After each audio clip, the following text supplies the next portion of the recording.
Baik, bismillahirrahmanirrahim. Assalamualaikum warahmatullahi wabarakatuh.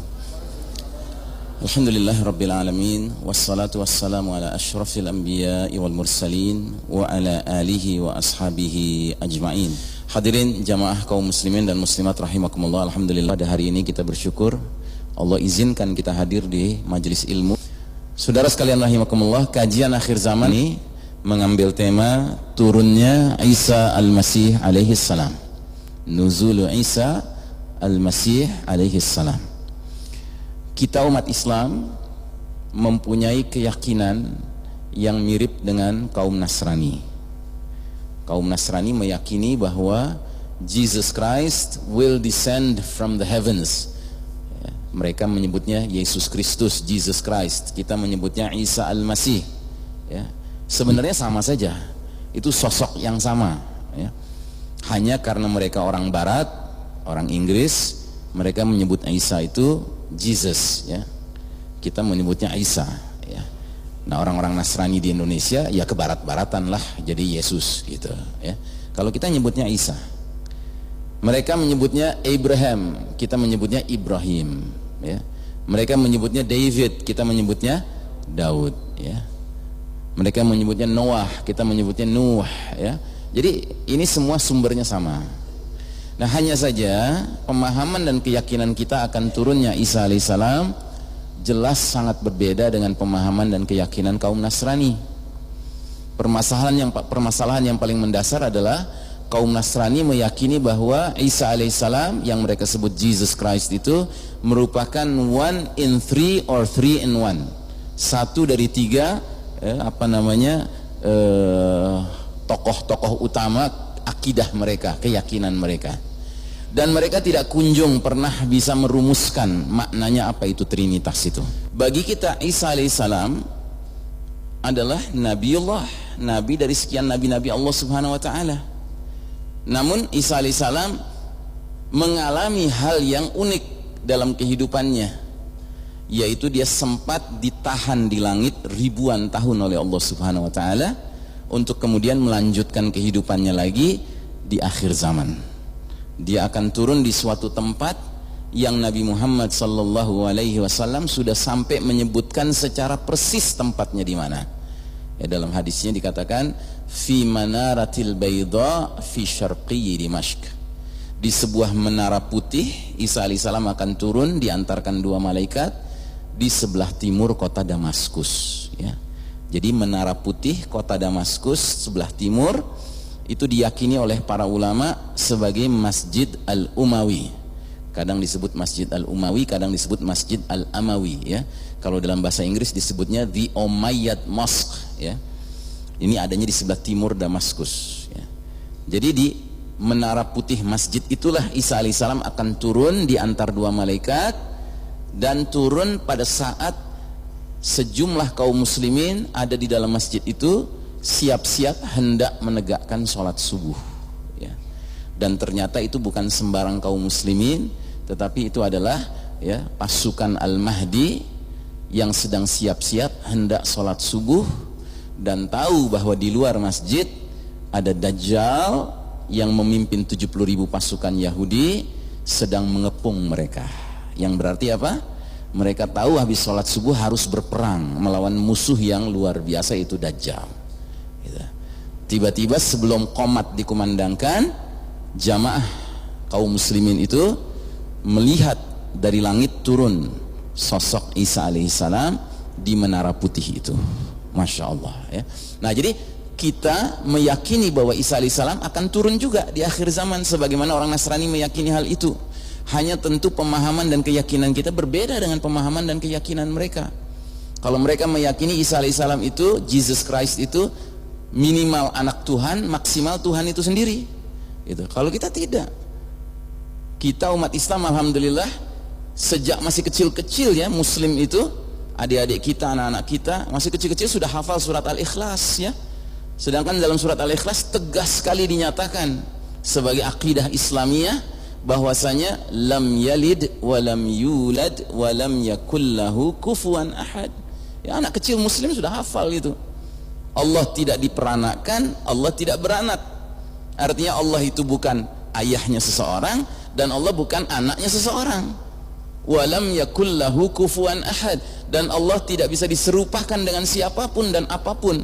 Artinya tidak mungkin Isa alaihissalam itu adalah Allah, tidak mungkin. Dan Isa alaihissalam tidak pernah mengajak kaumnya untuk mengatakan supaya mereka menyembah dirinya, tidak pernah. Ada ayatnya, silahkan dicatat nanti diperiksa, surat Ali Imran ayat 79.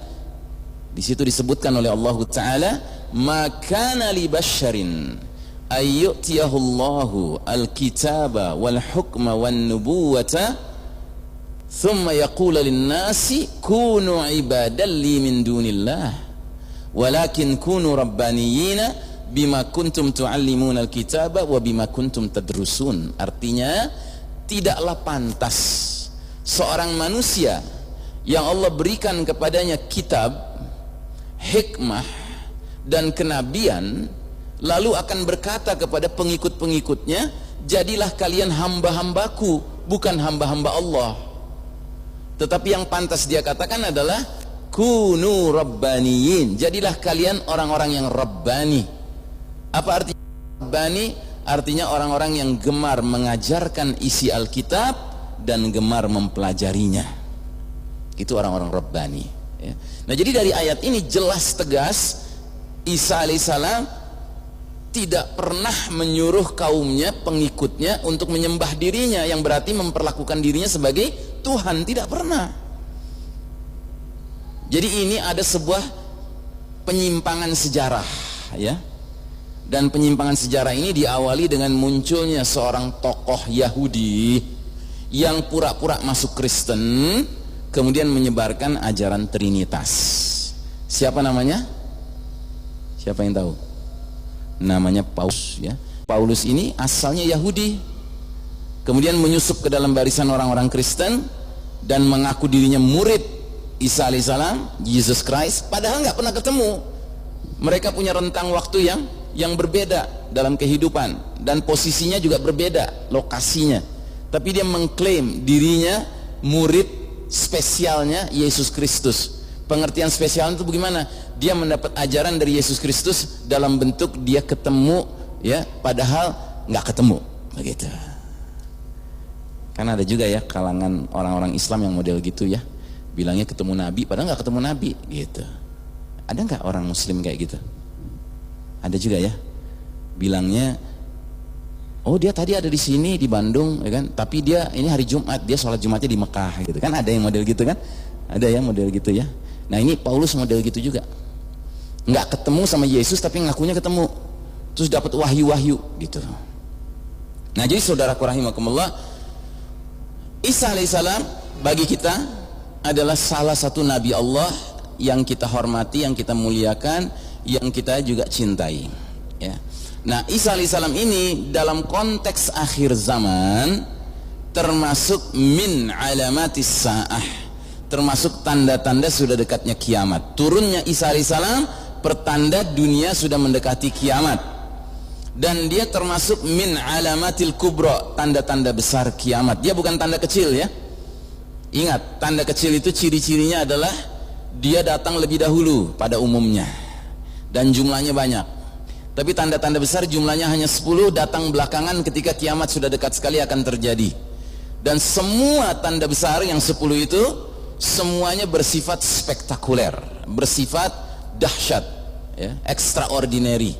Contohnya matahari terbit dari tempat terbenamnya, itu tanda besar. Ini peristiwa dahsyat.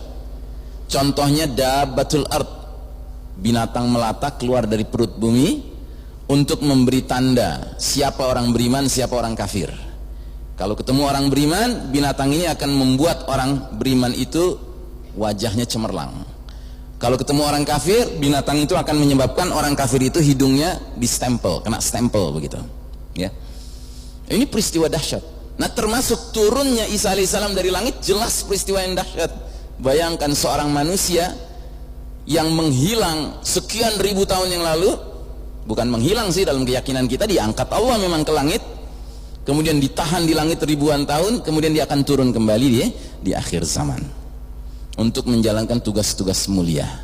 yang salah satu tugas mulianya adalah membunuh seorang laki-laki yang disimpan Allah di bumi entah di mana ribuan tahun juga, namanya Dajjal. Jadi Isa alaihissalam nanti turun membunuh Dajjal. Dan uniknya dua sosok ini, Dajjal maupun Isa alaihissalam, mendapat gelar yang sama, Al-Masih. Al-Masihud Dajjal, Isa Al-Masih alaihissalam. Nah, kita yang orang Indonesia nggak ngerti bahasa Arab bingung aja, kok dua sosok yang nantinya satu membunuh yang lainnya julukannya sama, gelarnya sama. Tapi kalau kita sedikit ngerti bahasa Arab, faham kita. Al-Masih itu punya banyak makna, dan diantara maknanya ada yang bertentangan. Bagi kita Al-Masih Isa alaihissalam itu artinya laki-laki yang nantinya akan berperan sebagai juru selamat, ya. Dia membunuh Dajjal, dia mengajak semua orang kafir, ahli kitab bertaubat mengikuti agama Nabi akhir zaman, agama Islam ini. Termasuk Al-Masih Isa alaihissalam juga punya makna yang menghapuskan, yang mengusap. Mengusap apa? Mengusap manusia-manusia yang beriman yang kena dampak dari kejahatan fitnahnya Dajjal sehingga menderita aneka penderitaan. Sama Isa alaihissalam nanti mereka diusap, disembuhkan dari aneka penyakit mereka, diberi hiburan oleh Isa alaihissalam. Sedangkan Al-Masihud Dajjal, Al-Masih di sini maknanya apa?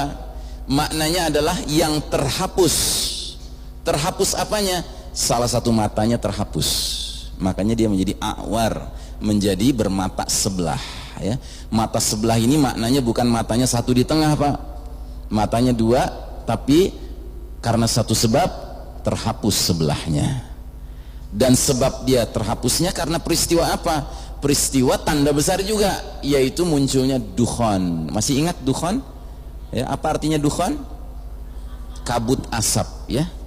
Kabut asap yang menyelimuti planet bumi kita ini 40 days and 40 nights, 40 hari 40 malam gelap gulita, yang disebabkan karena batsyatul kubra, hantaman keras dari langit. Kalau dalam bahasa Al-Quran yang lain lagi dikatakan kisfan minas sama'i saqitan, bongkahan-bongkahan batu berjatuhan dari langit. Kalau dalam bahasa hadisnya disebutnya bintang berekor, ya. Kalau dalam bahasa modernnya disebut apa? Meteor, ya. Jadi meteor besar akan menghantam planet kita ini, menimbulkan great collision, ya, tabrakan yang hebat, yang dahsyat, yang menyebabkan munculnya asap berbentuk cendawan kayak bom atom, bom nuklir kalau diledakkan begitu kan. Cuma cendawannya nggak kenal mengecil, dia terus meluas, nggak kenal berhenti meluas sampai menyelimuti seluruh planet kita ini selama 40 hari 40 malam. Nah, kata Nabi SAW, dukhan ini, makhluk yang sama, dukhan asap ini akan memberi perlakuan yang berbeda kepada orang yang berbeda jenis. Kalau dukhan itu terpapar kepada orang mukmin, maka orang mukmin ini akan mengalami zakmah. Zakmah itu flu atau pilek. Tapi kalau dukhan ini terpapar kepada orang kafir dan orang munafik, maka badan mereka akan membengkak. Kepala mereka akan terasa seperti kepala hewan yang terpanggang. Aneka cairan akan keluar dari lubang-lubang tubuh mereka, lubang hidung, lubang telinga, lubang duburnya, sehingga mereka menjadi seperti zombie, ya. Nah, Allah Ta'ala menyebut dalam surat Ad-Dukhan bahwasanya dukhan ini hadza azabun alim, ini azab yang pedih, ya. Jadi dukhan ini azab yang pedih. Nah, karena dia azab dan Allah yang menciptakannya, maka benda yang sama, zat yang sama memberi perlakuan yang berbeda kepada manusia yang berbeda. Kalau orang itu beriman dan imannya murni, terjaga, di zaman dukhan muncul, paling jauh yang dia alami adalah zakmah, pilek atau flu. Tapi kalau dia kafir atau munafik, dia akan mengalami nasib yang mengerikan, ya. Nah, Dajjal sebagai tokoh kafir kena dukhan, sebagian mukanya meleleh sehingga matanya menjadi cacat sebelah, ya, paham ya? Nah, jadi saudaraku rahimakumullah, ini muqaddimah tentang permasalahan Isa alaihissalam.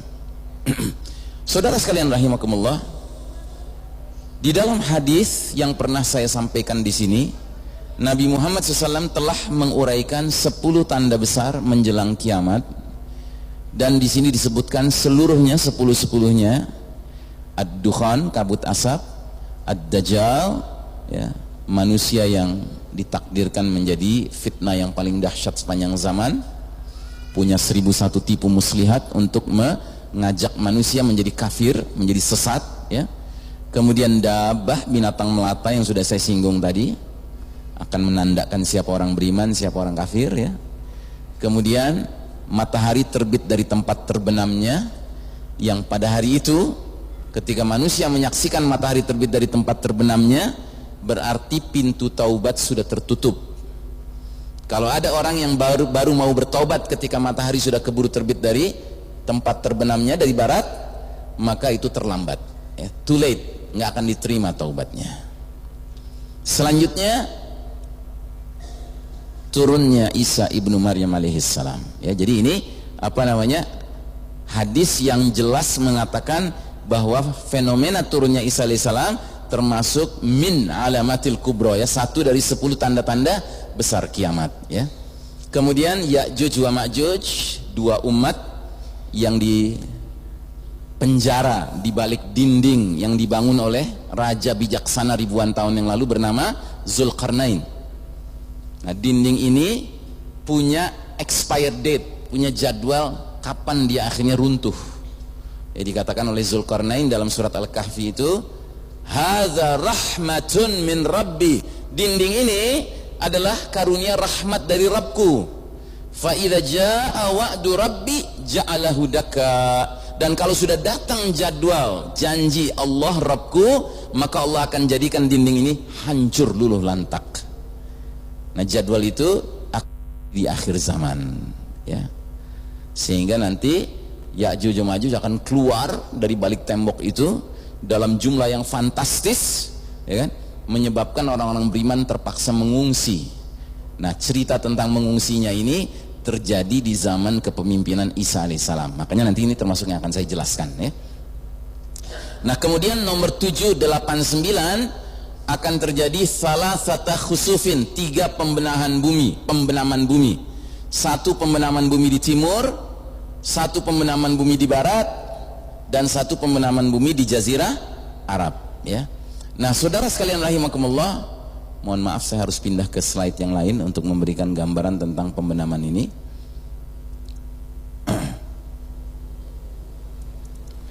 Jadi pembenaman bumi di timur dan di barat itu merupakan pembenaman yang sangat dahsyat karena luasnya wilayah yang akan mengalami pembenaman. Sedangkan pembenaman di Jazirah Arab wilayahnya nggak luas, ya. Jadi pembenaman bumi di timur kita asumsikan, asumsi, ingat ya, ini asumsi, ya, bisa benar bisa salah. Asumsinya pembenaman bumi di timur nanti akan mencakup wilayah seluas ini, dan di dalamnya ada peta yang kita kenal, ya.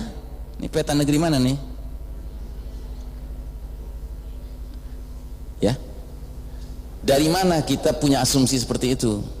Dari hadis-hadis Nabi SAW mengenai peperangan-peperangan yang akan terjadi di akhir zaman. Di zaman kepemimpinan Al-Mahdi itu banyak perang, ya. Nah, kita tidak menemukan satu hadis pun yang menyebut dalam peperangan itu melibatkan negeri bernama Indonesia, gitu. Sehingga kita khawatir Indonesia masuk keranjang sampah sejarah, gitu. Artinya tenggelam. Tapi jangan khawatir, termasuk yang nggak ada dalam hadis-hadis mengenai peperangan di akhir zaman adalah negeri bernama Cina, nggak ada juga, gitu. Jepang juga nggak ada, Filipina nggak ada, Selandia Baru nggak ada, Australia nggak ada. Makanya kita khawatir jangan-jangan wilayah yang bakal terbenam itu luas segini. Ya karena bayangkan meteornya gede, Pak. Batunya itu menurut perkiraan NASA itu yang nantinya akan menimbulkan great disaster itu garis tengah batunya, Pak, 2 km. Bergerak dengan kecepatan minimal 60.000 km per jam, Pak. Dia jelas menggoncang planet kita. Kalau dia jatuhnya di daratan, dia menimbulkan ledakan yang dahsyat. Kalau dia jatuhnya di lautan, menimbulkan tsunami yang dahsyat. Dan tsunaminya kelas dindingnya bukan kelas meteran, belasan meter, puluhan meter, ratusan meter. Maka dia potensial membenamkan sebuah wilayah yang luas gitu. Makanya efek daripada ad-dukhan ini kita khawatirkan akan menimbulkan vast continental landslides, pembenaman bumi berskala benua gitu loh. Makanya saya kasih gambaran, jangan-jangan wilayah timur yang terbenam itu segini, wilayah barat yang terbenam segini. Makanya tidak ada satupun hadis tentang peperangan yang dipimpin Al-Mahdi nanti melibatkan negeri yang bernama Amerika, nggak ada. Yang ada disebut negeri bernama Rum. Rum ada, Rum itu Eropa ya, masih ada ini Rum, ini Eropa masih ada, Jazirah Arab masih ada, Syam masih ada, Turki masih ada, Persia masih ada, Khurasan masih ada. Khurasan itu wilayah Pakistan, Afghanistan, Asia Tengah. Hind masih ada, Hind itu India ya. Kemudian Mesir masih ada, kemudian Habasyah, Ethiopia masih ada, Afrika masih ada gitu ya. Nah itu pembenaman bumi di timur dan pembenaman bumi di barat. Kemudian pembenaman bumi di Jazirah Arab. Pembenaman bumi di Jazirah Arab peristiwanya tidak melibatkan wilayah yang luas, tetapi dia merupakan peristiwa yang penting. Jadi yang ketiga itu pembenaman bumi di semenanjung Arab, itu wilayahnya terjadi antara Mekah dan Madinah. Disebutkan dalam hadisnya itu disebut Al-Baida. Baida itu gurun pasir antara baina Makkah wa Madinah, antara Mekah dan Madinah. Dalam hadis yang lain disebut meliputi wilayah yang dikatakan, yang dikenal dengan nama Zulhulaifah. Zulhulaifah itu bagi yang sering pergi haji atau umrah tahu itu tempat mikot ya. Nah pembenaman ini nggak mencakup wilayah yang luas, nggak kayak pembenaman di timur dan di barat tadi ya, luas wilayahnya. Tetapi dia peristiwa penting karena pembenaman di Jazirah Arab bersamaan dengan pembenaman sebuah pasukan yang sedang meluncur dari utara, dari Syam, ingin memerangi Al-Mahdi dan orang-orang yang membaiat Al-Mahdi di depan Ka'bah. Tapi mereka belum sampai ke Mekah, sudah melewati Madinah dari arah Syam, tiba-tiba Allah benamkan mereka ke dalam bumi. Makanya peristiwa ini bagi kita umat Islam merupakan peristiwa penting yang kalau kita hidup di era itu dan beritanya sampai ke telinga kita, oh ada pembenaman di Jazirah Arab yang membenamkan sejumlah pasukan, berarti kita sadar dan kita betul-betul yakin pemimpin kita sudah muncul, yaitu Al-Mahdi. Dan berarti berlakulah perintah Nabi yang berbunyi, fa idza ra'aitumuhu fabayi'uhu walau habwan 'ala thalji. Kalau kalian sudah mendengar kabar Al-Mahdi muncul, hendaknya kalian berbaiat dengannya walaupun harus merangkak-rangkak di atas salju. Ya, nanti kaum muslimin akan berdatangan ke Mekah, ke depan Ka'bah untuk membaiat Al-Mahdi. Ya. Tempat registrasi umat Islam kepada Al-Mahdi itu di Mekah. Ya.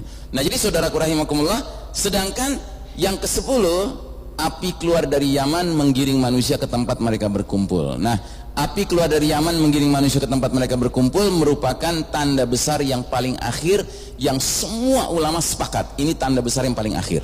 Tapi tanda besar nomor 1 sampai 9 para ulama berbeda pendapat mengenai kronologinya, urutannya. Ya. Sebagian besar ulama-ulama terdahulu, Pak, kalau sedang membicarakan 10 tanda besar ini, biasanya mengatakan tanda besar yang paling pertama adalah khurujud Dajjal, keluarnya Dajjal. Termasuk saya pun tadinya punya keyakinan seperti itu, sampai akhirnya saya ketemu kitab ini, sebuah kitab yang saya sangat anjurkan Bapak dan Ibu membacanya ya. Dan ngomong-ngomong, kalau ada yang belum punya dan ingin memilikinya, di depan nanti akan ada yang menyediakannya ya. Dan saya sangat menganjurkan Anda memiliki buku ini kalau memang Anda belum punya ya, mumpung belum dikriminalisasi buku ini gitu. Sekarang kan lagi musim kriminalisasi ya gitu, mumpung belum gitu, silahkan. Nah, kenapa saya menganjurkan Anda membaca kitab ini? Karena kitab ini menurut pendapat saya, sesudah saya membaca banyak kitab-kitab ulama kita mengenai akhir zaman, ini merupakan kitab yang paling komprehensif tentang ilmu akhir zaman. Sudahlah dia komprehensif, kemudian dia up to date. Kenapa? Karena penulisnya adalah seorang berilmu yang hidup di zaman kita sekarang ini ya. Ingat gak ada hadis tentang periodisasi perjalanan umat Islam? Berapa jumlah periode babak yang dialami umat Islam totalnya berapa? Berapa? 5 ya, 5 babak ya. Dan kita sekarang di babak keberapa? Babak keempat. Masya Allah.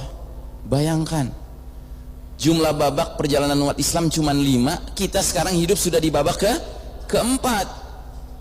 Ibarat Anda buka film di YouTube gitu kan, yang Anda tahu film itu 5 babak, tapi begitu Anda buka, tiba-tiba yang Anda tonton langsung babak keempat. Hitungannya Anda sedang nonton film itu di awal, di tengah, menjelang akhir ya.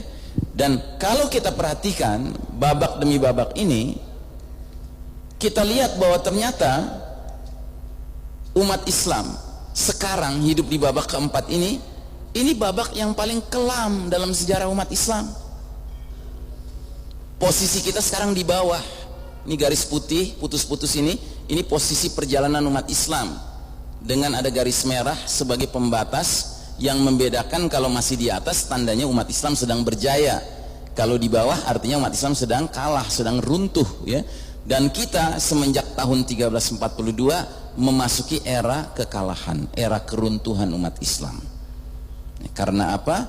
Karena Allah Ta'ala mentakdirkan adanya sunnatut tadawul, sunnah giliran ya. Qadarullah, kita sekarang hidup di giliran kita sedang kalah ya. Mau protes sama Allah nggak boleh, kalaupun mau nggak boleh gitu. Dan Allah sudah katakan bahwa memang ini giliran, ada gilirannya gitu loh.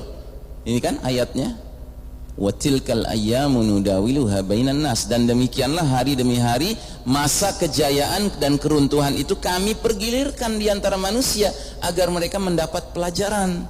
Jadi kita pernah mengalami giliran meraih kemenangan di babak pertama, di babak kedua, di babak ketiga, tapi kemudian ada gilirannya kita mengalami kekalahan di babak keempat sekarang ini ya.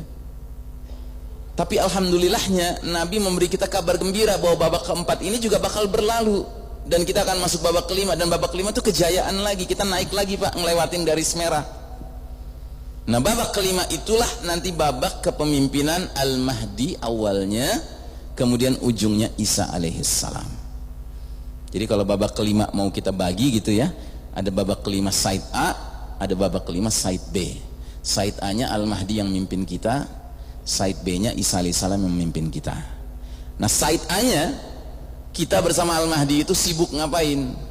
Sibuk berperang untuk memperluas dan khilafah ala minhajin nubuwah. Sedangkan side B-nya nanti setelah Isa alaihissalam turun ya, kita cuma terlibat satu perang lagi, yaitu perang melawan Dajjal yang memimpin 70.000 pasukan Yahudi. Dajjalnya dibunuh Isa alaihissalam, tentara-tentara Yahudinya dibunuh oleh pasukan Al-Mahdi. Yang mudah-mudahan kalau umur kita panjang kita termasuk di dalamnya ya. Kita nggak termasuk di dalam pasukan yang ngebela Dajjal, na'udzubillah min dzalik. Namanya salah registrasi itu ya. Kita jangan salah registrasi. Nah jadi saudaraku rahimakumullah, sedangkan setelah itu ada satu lagi masalah yang harus dihadapi, yaitu Ya'juj wa Ma'juj. Tapi itu tidak dalam bentuk peperangan, itu dalam bentuk Allah Ta'ala akhirnya mengabulkan doa orang-orang beriman yang dipimpin Isa alaihissalam, sehingga Allah langsung mengirim tentara-tentara Allah menghancurkan Ya'juj wa Ma'juj lewat makhluk kecil saja, cacing atau ulat ya, yang menggigit tengkuk dari Ya'juj wa Ma'juj, yang jumlahnya banyak sekali mereka itu, yang berarti cacingnya juga banyak sekali, sehingga mereka mati seketika gitu. Nah setelah itu dunia damai luar biasa, penuh keberkahan, nggak ada orang mau menerima sedekah. Kesibukan manusia ketika itu cuma dua saja, kalau nggak beribadah, kalau nggak bercocok tanam. Itu saja kesibukannya. Sampai-sampai nanti pedang tidak lagi berfungsi sebagai alat perang, tetapi berfungsi sebagai sabit ya, untuk bercocok tanam. Sampai-sampai kuda harganya murah, karena nggak ada lagi guna kuda itu yang mesti dipakai untuk perang selama ini. Justru yang agak berharga adalah sapi untuk menggarap tanah ya. Baik, nah jadi saudaraku rahimakumullah, kita langsung saja kepada pembahasan tentang Isa alaihissalam. Nah ini sedikit saja saya bacakan. Babak kelima perjalanan sejarah umat Islam merupakan babak kepemimpinan khilafah ala minhajin nubuwah.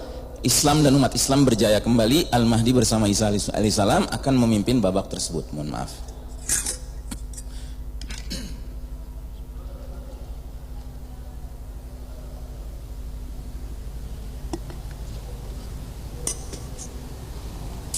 Baik. Pertama kita lihat rangkaian ayat dalam surat An-Nisa. Allah membicarakan tentang Bani Israel. Kata Allah, maka kami lakukan terhadap mereka Bani Israel beberapa tindakan disebabkan Bani Israel melanggar perjanjian itu, dan karena kekafiran mereka terhadap keterangan-keterangan Allah yang dibawa oleh para nabi, dan mereka membunuh nabi-nabi tersebut tanpa alasan yang benar. Dan mereka berkata, hati kami tertutup. Bahkan sebenarnya Allah telah mengunci mati hati mereka karena kekafirannya. Karena itu mereka tidak beriman kecuali segelintir dari mereka, sebagian kecil saja dari Bani Israel yang mau beriman. Jadi jamaah sekalian rahimakumullah, ini perlu kita bahas karena Isa alaihissalam pada dasarnya termasuk dari Bani Israel, ya. Bani Israel itu artinya anak-anaknya siapa? Israel itu nama lain dari siapa? Dari sebuah nabi, namanya Nabi Yakub alaihissalam. Nabi Yakub itu apanya Nabi Ibrahim? Cucunya. Nabi Yakub punya ayah Ishak, Ishak punya ayah Ibrahim. Ibrahim punya dua anak, ada Ishak laki-laki, ada Ismail laki-laki. Dari jalur Ishak ini ada Yakub. Yakub ini nama lainnya Israel. Jadi kalau disebut Bani Israel itu artinya Bani Yakub, anak-anaknya Yakub. Ada 12 laki-laki, makanya ada 12 qabilah, ada 12 suku Bani Israel, ya. Nah saudara sekalian rahimakumullah, Bani Israel adalah satu kaum yang sangat diistimewakan oleh Allah Subhanahu wa taala. Dan salah satu bentuk keistimewaannya adalah Allah kirim banyak nabi-nabi kepada Bani Israel. Tidak ada bangsa yang dikirim nabi sebanyak Bani Israel. Tapi segitu banyak nabi dikirim Allah kepada mereka, kebanyakan di antara mereka didustakan oleh Bani Israel. Jadi ayat-ayat Allah yang dibawa oleh nabi-nabi itu diingkari, nabinya didustakan, bahkan nabi-nabinya dibunuh oleh mereka tanpa alasan yang bisa dibenarkan, ya. Dan mereka punya penyakit. Kalau nabi itu datang mengajarkan mereka ilmu dari Allah, ayat-ayat Allah, keterangan-keterangan Allah, jawaban mereka apa? Qulubuna ghulf, hati kami tertutup. Aduh, kami nggak connect nih, nggak nyambung, ngomongin apa sih? Ah gitu. Nah karena terus-terusan begini Pak kelakuan Bani Israel, ujung-ujungnya apa kata Allah? Bahkan Allah telah mengunci mati hati mereka. Akhirnya dikunci mati lah langsung sama Allah. Karenanya kita umat Islam diajarkan lewat surat Al-Fatihah bahwasanya Bani Israel ini, Yahudi ini adalah kaum yang disebut Al-Maghdubi alaihim. Ya, salah satu ayat kan bunyinya begitu, Ghairil Maghdubi alaihim. Ya Allah, janganlah engkau masukkan kami ke dalam golongan orang-orang yang engkau murkai. Al-Maghdubi alaihim itu artinya orang-orang yang engkau murkai. Sahabat Adi bin Hatim radhiyallahu anhu, mantan Nasrani, sampai bertanya kepada Nabi kita, ya Rasulullah, man humul maghdubi alaihim, siapa sih mereka yang dimurkai Allah itu dalam surat Al-Fatihah? Kata Nabi, humul Yahud, mereka orang-orang Yahudi. Jadi Yahudi ini yang asalnya disayang sama Allah, dikasih kemuliaan sama Allah, tapi karena tidak pandai bersyukur, bukannya menghormati nabi-nabi itu, mengimani ajarannya, menerima keyakinan yang dibawa oleh mereka, malah didustakan, malah dibunuh. Dan cari-cari alasan terus. Kalau diajarkan oleh nabi-nabi itu ilmu-ilmu dari Allah, cari alasan terus. Hati kami tertutup, kami nggak connect, kami nggak nyambung gitu. Ya udah sekalian sama Allah dimurkai saja. Nah semenjak dimurkai, akibatnya mereka melihat segala sesuatu terbalik-balik Pak. Apa yang semestinya ma'ruf mereka anggap mungkar, apa yang semestinya mungkar mereka anggap ma'ruf. Dan ini berlangsung terus. Nah ketika Isa alaihissalam kemudian datang, ya, apa yang terjadi? Dan karena kekafiran mereka terhadap Isa alaihissalam dan tuduhan mereka terhadap Maryam alaihissalam dengan kedustaan besar, bahwasanya mereka menuduh Maryam berzina. Sebagaimana kita ketahui, Maryam adalah seorang wanita suci yang tidak pernah disentuh oleh laki-laki manapun, tetapi Allah takdirkan dia hamil dan melahirkan, ya. Nah, orang-orang Yahudi ini, Bani Israel ini, serta-merta menuduh Maryam ini berzina tanpa bukti, menuduh tanpa bukti.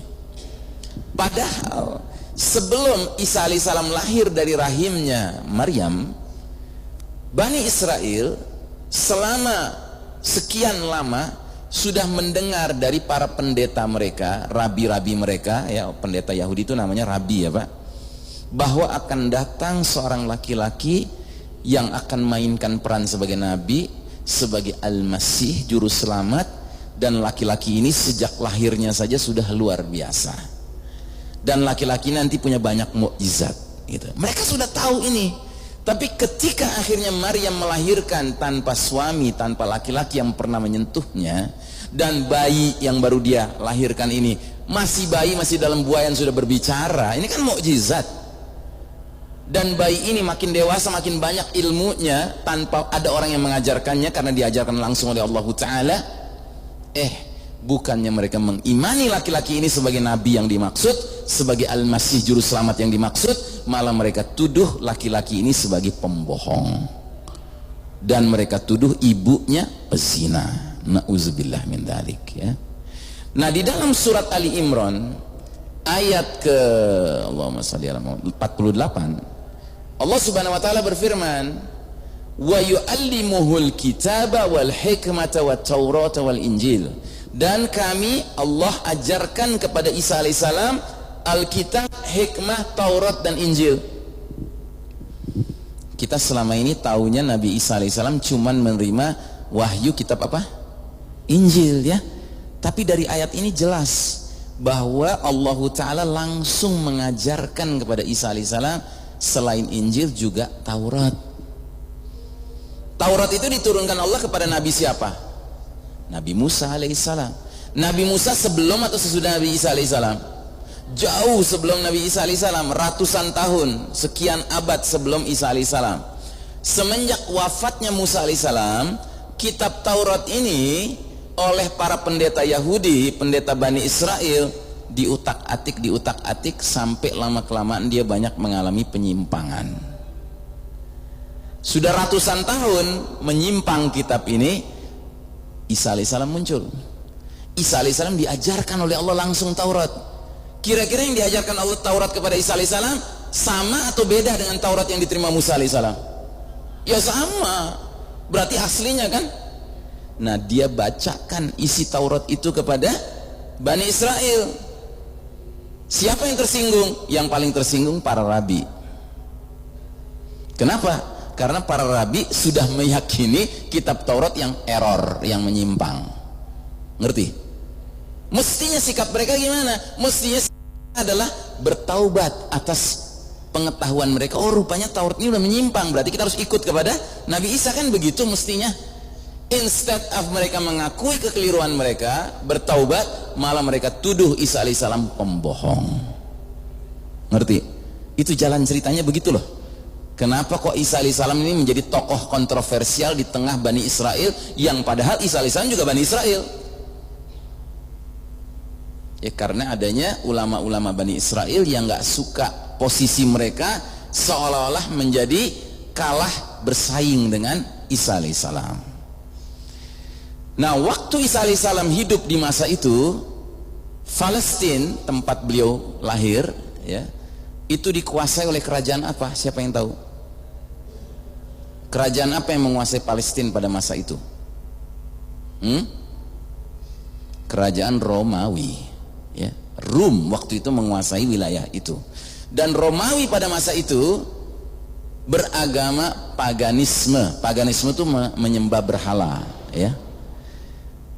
Sehingga Bani Israel yang agamanya Yahudi, ya, itu tidak mau tinggal bersama, hidup bersama, berdampingan dengan orang-orang Romawi. Mereka bikin kampung sendiri, ya, kampung sendiri, kampung Yahudi, kampung Bani Israel gitu, ya. Nah, cuma karena para pendeta Yahudi ini nggak suka dengan Isa alaihissalam, mereka datang kepada penguasa Romawi yang ada di wilayah Palestina memberikan laporan tuduhan fitnah makar kepada Isa alaihissalam.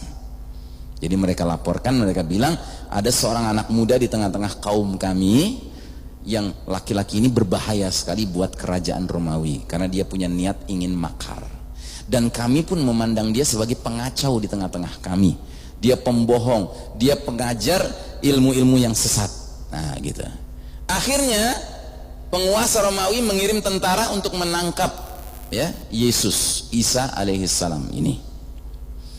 Nah, di dalam kitab tafsir Ibnu Katsir ada riwayat yang disampaikan oleh seorang sahabat bernama Ibnu Abbas radhiyallahu anhuma. Ibnu Abbas ini sahabat yang didoakan Nabi menjadi orang yang faham Al-Quran.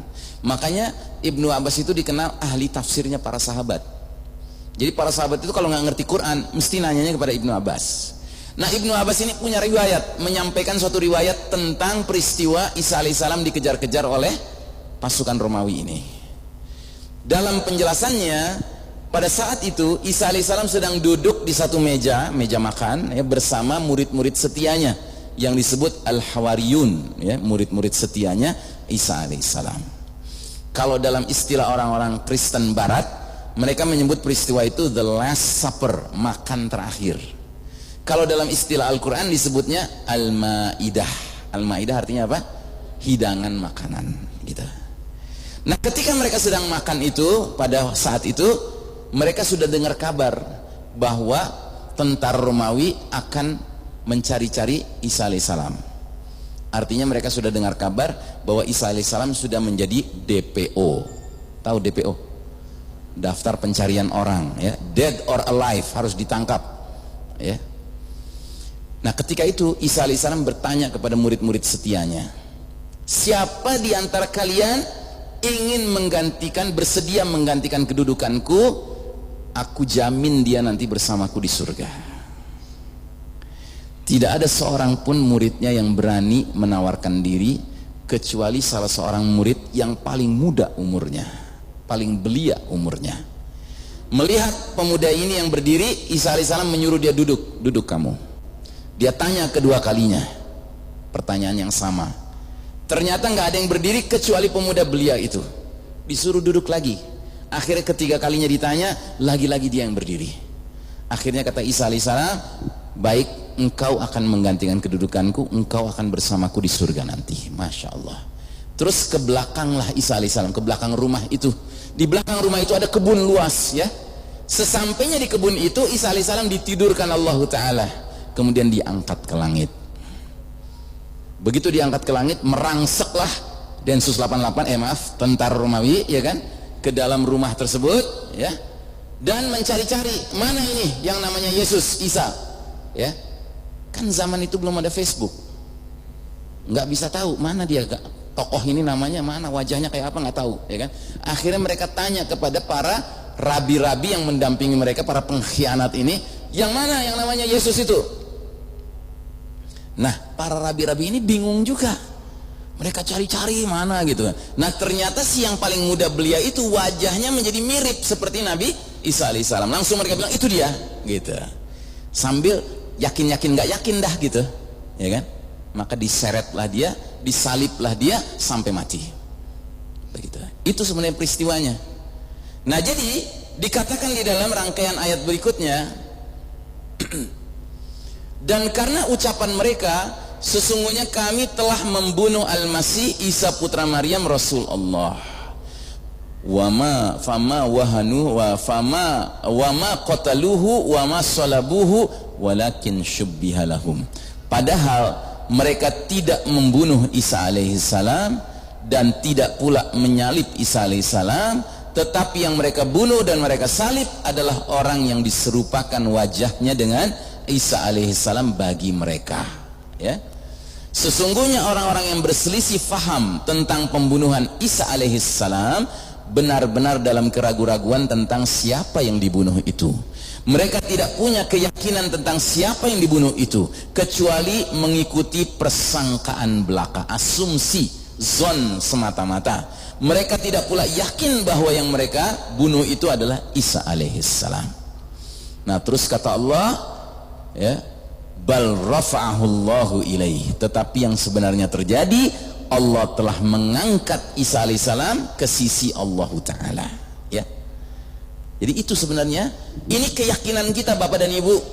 Jadi jangan sekali-kali Bapak dan Ibu membenarkan kalau ngelihat salib, ya, ada laki-laki yang disalib di situ, itu Isa alaihissalam. Itu tidak boleh kita punya keyakinan seperti itu, karena dibantah langsung oleh Allah Ta'ala lewat ayat ini. Yang sebenarnya terjadi menurut keyakinan akidah seorang mukmin, Isa alaihissalam itu tidak pernah tersentuh salib, dia diangkat langsung ke langit oleh Allah Ta'ala, diselamatkan Allah Ta'ala. Sementara yang disalib, yang dibunuh di tiang salib, laki-laki yang wajahnya diserupakan, dimiripkan dengan wajah Isa alaihissalam, ya. Nah ini penting ya Bapak dan Ibu meyakini hal ini, supaya kalau Bapak dan Ibu ketemu kenalan orang Nasrani, Bapak dan Ibu bisa terangkan kepada mereka, terangkanlah kepada mereka. Jadi sebenarnya tema kita tentang Isa alaihissalam turun di akhir zaman ini salah satu tema yang kalau kita sudah kuasai, ini bisa menjadi alat kita berdakwah kepada orang-orang Nasrani, Pak. Saya punya pengalaman pribadi, naik taksi cukup jauh dari airport menuju ke rumah saya dari Cengkareng, kan kalau di Jakarta itu airport Bandara Soekarno-Hatta kan jauh dari rumah kita, perjalanan bisa 2 jam. Qadarullah, sopir taksinya, ya, namanya, marganya Napitupulu. Wah, ini Batak temu Batak nih. Cuma saya Bais, Batak Islam, Tanjung, dia Bakin, Batak Kristen, Napitupulu, ya. Akhirnya saya ngobrol sama dia, kan enak kan kalau ngobrol 1 lawan 1 kan. Kita nggak ngeroyokin dia, dia nggak ngeroyokin kita, gitu. Saya tanya, Bapak agamanya apa? Dia bilang Protestan, katanya gitu. Apakah Bapak sering ke gereja? Jarang, katanya gitu. Ya, bagus nih dalam hati saya, bagus nih kalau jarang, ya kan? Ini berarti salah satu domba-domba yang perlu kita selamatkan, gitu, ya kan? Akhirnya saya tanya sama dia, Anda tahu nggak bahwa kami orang Muslim punya keyakinan yang mirip dengan keyakinan kalian, yaitu bahwa Isa alaihissalam kata kami, Yesus Kristus kata kalian akan turun dari langit di akhir zaman. Betul nggak Anda punya keyakinan itu? Betul, katanya. Nah kita juga punya keyakinan itu. Dia kaget. Oh ya? Orang Islam juga punya keyakinan seperti itu. Saya bilang iya. Dan kita yakin kalau nanti Isa alaihissalam sudah turun, maka orang-orang di luar Islam hanya dikasih 2 pilihan sama Isa alaihissalam. Pilihan pertama, aslim taslam, masuk Islamlah engkau, niscaya engkau akan selamat dunia dan akhirat. Nah pilihan kedua kalau nggak mau, dibunuh. Saya bilang gitu. Langsung dia, oh, katanya gitu, ngeri amat, katanya gitu. Enggak Pak, enggak ngeri Pak, ya kan? Ini masalahnya sudah jadwalnya Pak. Isa alaihissalam turun tuh berarti dunia udah mau berakhir Pak. Sedangkan Nabi akhir zaman sudah datang sekian belas abad yang lalu, kan keterlaluan kalau orang nggak mau beriman juga kepada Nabi itu, gitu. Jadi kita punya entry point Pak, ngomong sama mereka. Ya, qadarullah, udah deket rumah, baru dia nanya gimana caranya menjadi Muslim, gitu. Ya, dia tanya apakah saya harus cari bapak nanti gitu untuk kalau saya mau jadi Muslim. Enggak perlu cari saya bilang gitu. Cari aja masjid manapun, Anda nyatakan kepada pengurus masjid Anda mau masuk Islam. Nanti urusannya urusan pengurus masjid, saya bilang. Tapi kalau boleh, pilihlah masjid yang menerbitkan sertifikat 2 kalimat syahadat, saya bilang gitu. Sebab banyak kasus orang nggak dapat sertifikat begitu, ketika dia mengucapkan 2 kalimat syahadat, nggak tahunya berapa hari dia meninggal, ya kan? Keluarganya masih nganggap dia orang Kristen, padahal dia sudah Muslim. Tapi dengan adanya sertifikat itu, kita kaum muslimin bisa melindungi dia supaya jenazahnya dikelola secara Islam, gitu ya. Nah, baik, itu selingan saja. Jadi saudaraku rahimakumullah, ini keyakinan bahwa Isa alaihissalam itu diangkat ke langit dan sampai sekarang masih ditahan di langit oleh Allah Subhanahu wa taala untuk nanti diturunkan pada saatnya. Allah sudah mentakdirkan dia turun, begitu. Jadi apa yang dialami Nabi Isa alaihissalam mirip yang dialami Nabi kita dalam peristiwa Mi'raj.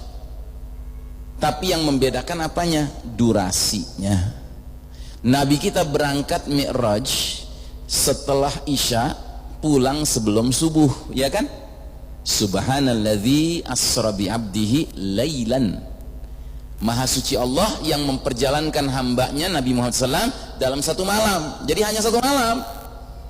Pergi ke langit, balik lagi. Sedangkan Isa alaihissalam pergi ke langit ribuan tahun ditahan sampai nanti jadwalnya dia turun lagi. Itu aja bedanya. Tapi kan sama fenomenanya. Pergi ke langit, ketemu Allah. Gitu. Nah, karenanya sebahagian ulama punya pendapat, sewaktu Nabi Muhammad SAW Mi'raj ke langit pada malam itu, kan dikatakan dalam hadis-hadis sahih, Nabi kita berjumpa nabi-nabi dulu kan? Nabi-nabi terdahulu di berbagai langit, ketemu dengan berbagai nabi yang berbeda-beda. Termasuk salah satunya ketemu dengan Nabi Isa alaihissalam. Nah, menurut sebagian ulama, semua nabi-nabi yang lain dijumpai oleh Nabi Muhammad SAW dalam bentuk ruhnya. Sedangkan Nabi Isa alaihissalam dijumpai oleh Nabi Muhammad SAW dalam bentuk seluruh dirinya lengkap. Karena masih hidup. Sebagaimana Nabi kita juga hidup waktu itu, Isa alaihissalam hidup, mereka berjumpa. Karenanya ulama-ulama ini berkeyakinan bahwa Isa alaihissalam adalah salah satu dari sekian sahabat Nabi Muhammad sallallahu alaihi wasallam. Karena definisi sahabat di dalam syariat Islam adalah seorang manusia yang dalam masa hidupnya ketemu dengan Nabi Muhammad SAW dan beriman kepada ajarannya. Itu kan definisi sahabat. Sedangkan Isa alaihissalam pernah ketemu dengan Nabi kita dalam keadaan hidup, Nabi kita hidup, Nabi Isanya gak hidup, gitu. Dan Nabi Isa alaihissalam tentunya mengimani ajaran Nabi Muhammad SAW, karena semua Nabi saling mengimani ajaran Nabi yang lain satu sama lain. Toh sumbernya sama, Allah Ta'ala. Jadi subhanallah ya, kalau kita sudah merenungkan hal seperti ini, berarti kalau Allah panjangkan umur kita sampai Dukhan kita masih hidup, sampai pembenaman bumi kita masih hidup, sampai Al-Mahdi muncul kita masih hidup, sampai peperangan-peperangan dipimpin Al-Mahdi kita masih hidup, sampai ketika Isa alaihissalam turun di Masjid Menara Putih itu kita masih hidup. Subhanallah, kita punya peluang ketemu seorang sahabat Nabi Muhammad SAW, yaitu Isa alaihissalam. Ketemu Abu Bakar nggak mungkin, ketemu Umar nggak mungkin, ya, ketemu Huzaifah nggak mungkin, tapi ketemu Isa alaihissalam mungkin, kalau Allah panjangkan umur kita sampai ke masa itu, ya. Wallahu a'lam bishawab. Baik, kita bahas sekarang Al-Masih Isa alaihissalam turun kembali dari langit di akhir zaman, diantar dua malaikat, turun di sebuah menara putih, lokasinya di Damaskus Timur, turun saat menjelang sholat subuh ditegakkan, menegakkan sholat subuh sebagai makmum di belakang Al-Imamul Mahdi, dan yang keenam membunuh Al-Masihud Dajjal. Kita lihat hadisnya.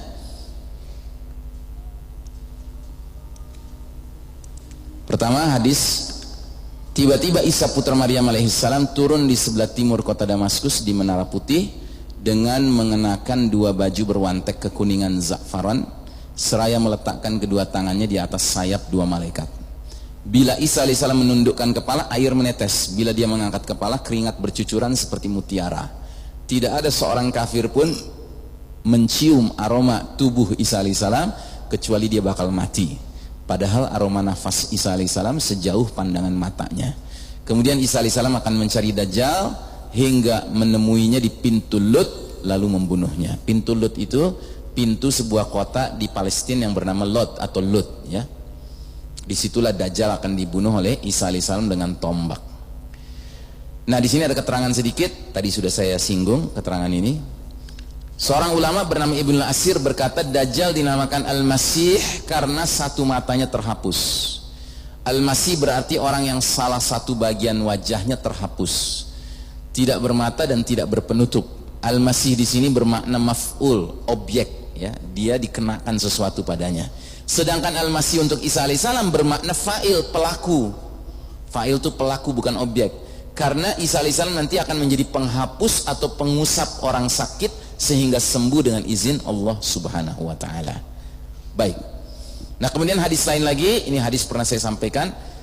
Tatkala Dajjal melihat Isa alaihissalam di barisan Al-Mahdi, maka dia meleleh sebagaimana garam meleleh dalam air. Kemudian Isa alaihissalam berjalan menuju Dajjal, mengejarnya dan akhirnya membunuhnya, ya. Kemudian dalam hadis yang lain lagi dikatakan, ketika Isa alaihissalam dilihat oleh musuh Allah Dajjal, maka Dajjal meleleh seperti garam yang mencair dalam air. Sekiranya hal itu dibiarkan Allah, sungguh Dajjal akan hancur hingga binasa. Tetapi Allah berkehendak membunuh Dajjal di tangan Isa alaihissalam, maka Isa alaihissalam akan memperlihatkan darah Dajjal di tombaknya, ya, harbatihi. Nah, sedangkan menara yang dimaksud, menara putih itu seperti ini gambarnya. Ini menara putih tempat bakal turunnya Isa alaihissalam. Menara ini adalah salah satu menara sebuah masjid di Damaskus sebelah timur, ya. Dan uniknya hari ini orang-orang di Suriah, karena Damaskus ini ibu kotanya Suriah, ya. Orang-orang di Suriah, termasuk orang Nasrani di Suriah, Pak, menyebut menara ini dengan sebutan Minaret of Jesus, menara tempat bakal turunnya Yesus. Jadi sama, Pak. Kita sampai ke titik tempat bakal turunnya aja sama keyakinannya. Cuma setelah turun nanti siapa yang kecelek kelihatan. Isa alaihissalam nanti begitu turun nggak masuk ke gereja, masuknya ke masjid. Ini dari sudut yang lain gambar dari menara putih tadi. Sedangkan ini gambar masjidnya.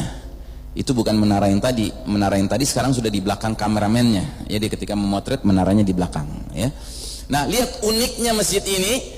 Bagian tengahnya itu berupa selasar yang luas. Selasar yang bisa melihat langit langsung. Jadi Allah pilih masjid ini bukan tanpa maksud.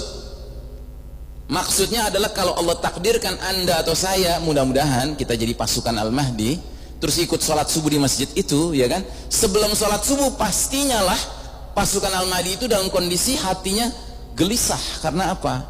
Tahu di luar Dajjal sudah mengepung. Yang berarti habis sholat kita bakal perang lawan Dajjal ini. Ini perang heboh ini. Karena Dajjal bukan lawan yang main-main, ini lawan yang tangguh. Jadi dalam keadaan getar-getir gitu, ya kan? Membayangkan habis sholat harus berperang lawan Dajjal. Tiba-tiba di langit melihat turunnya Isa alaihissalam. Kira-kira perasaannya kayak apa itu? Ya, bukan getar-getir lagi, tapi sudah berubah menjadi mengalami peningkatan moral, ya. Langsung moralnya naik, jadi bersemangat, ya. Mungkin langsung pada bertakbir kali, gitu. Karena tahu inilah yang akan membunuh Dajjal, ya. Nah karenanya di dalam hadisnya itu disebutkan, atau sebelumnya kita lihat petanya dulu. Ini kota Damaskus, ya, peta kota Damaskus. Nah di sini lokasi masjid tersebut, Umayyad Mosque. Dia masuk ke dalam wilayah yang disebut dengan the Old City, kota tua dari Damaskus. Jadi Damaskus itu ada bagian kota kunonya. Nah di dalamnya itu ada masjid namanya Masjid Al-Umawi, ya. Di masjid itulah ada menara putih tadi tempat turunnya Isa alaihissalam. Nah sedangkan Lot tempat terbunuhnya Dajjal, ya, ini salah satu marka jalan di Palestina, menyebutkan sebentar lagi 40 kilo lagi akan sampai ke kota Lot dalam bahasa Inggris ini. Kalau dalam bahasa Arab dibacanya Al-Lud, ya. Dalam bahasa Ibrani dibacanya Lidda, ya. Dan ini pintu masuk kota Lot. Disinilah Dajjal bangkeknya bakal tergeletak gitu, dibunuh oleh Isa alaihissalam dengan tombaknya. Sedangkan petanya Lot itu adanya di antara Tel Aviv dan Jerusalem, ya. Ini Lot, ini kota Lot. Ini petanya juga. Di sini keterangannya Damaskus, itu mengarah ke Damaskus, ada keterangannya Jesus peace be upon him will descend here. Isa alaihissalam akan turun di sini di kota Damaskus. Sedangkan di sini ada panah menuju kota Lot. Keterangannya Dajjal will be killed here. Dajjal akan terbunuh di sini. Dengan keterangan tambahan, which is presently the airport of the Zionist state. Yang hari ini kota Lot ini adalah bandara militer Israel. Jadi pesawat-pesawat militer Israel tuh take off-nya, landingnya di kota Lot ini.